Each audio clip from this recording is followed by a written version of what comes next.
Sa gitna ng paggunita ng bansa sa ika-11 anibersaryo ng pananalasa ng Super Typhoon Yolanda, nanawagan si House Speaker Martin Romualdez sa bawat isa na bantayan at paghandaan ang climate change.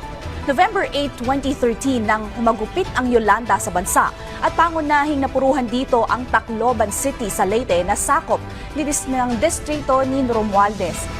Ayon sa House Speaker, hindi na dapat maulit pa ang trahedyang ito, kaya't dapat ay mapalakas pa ang mga mekanismo ukol sa disaster response at resilience ng bansa.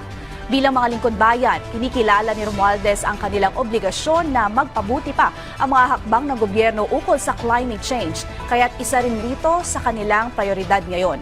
Isa sa mga panukalang isinulong ng Kamara bilang tugon sa mga sakuna, ang Ligtas Pinoy Centers Act, na nagtutulak sa pagbuo ng matitibay at maayos na evacuation centers sa iba't ibang panig ng bansa.